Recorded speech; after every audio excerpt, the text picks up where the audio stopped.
যুদ্ধবিরতি লঙ্ঘন করেই একের পর এক হামলা চালাচ্ছে দখলদার ইসরায়েলি বাহিনী। এতে করে খানিকটা স্বস্তির পরে আবারও দুঃস্বপ্ন তারা করছে গাজার বাসিন্দাদের। কিছুদিন আগেই দখলদার বাহিনীটির হামলায় অন্তত 4 শতাধিক মানুষ মারা যাওয়ার খবর পাওয়া গিয়েছিল। এতে গাজা উপত্যকার ডি ফ্যাক্টো প্রধানমন্ত্রী ইসাম দালিস মারা গিয়েছিলেন। তবে দালিসের পর এবার গাজার নতুন প্রধানমন্ত্রী ইসমাইল বারহুমের নিহতের খবর সামনে এলো। এদিকে মাত্র এক সপ্তাহেরও কম সময় আগে গাজা উপত্যকাটির প্রধানমন্ত্রীর দায়িত্ব গ্রহণ করেছিলেন প্রধানমন্ত্রী ইসমাইল বারহুম।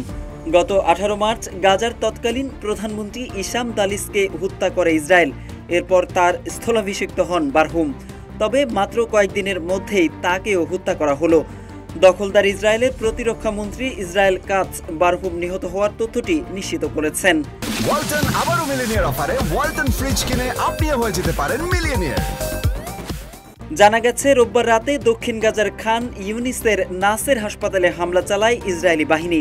ওই হামলাতেই ইসমাইল বারহুম নিহত হন। হামাসও বারহুমের মৃত্যুর তথ্যটি নিশ্চিত করেছে।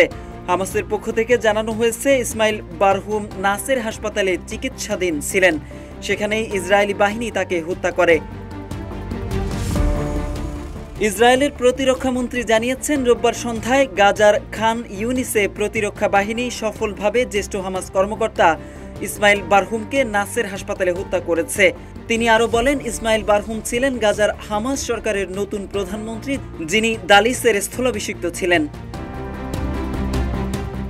এদিকে সামাজিক মাধ্যমে ছড়িয়ে পড়া এক ভিডিওতে দেখা গেছে আল জাজিরার এক সাংবাদিক নাসের হাসপাতালের সামনে থেকে লাইভ সম্প্রচারের প্রস্তুতি নিচ্ছিলেন।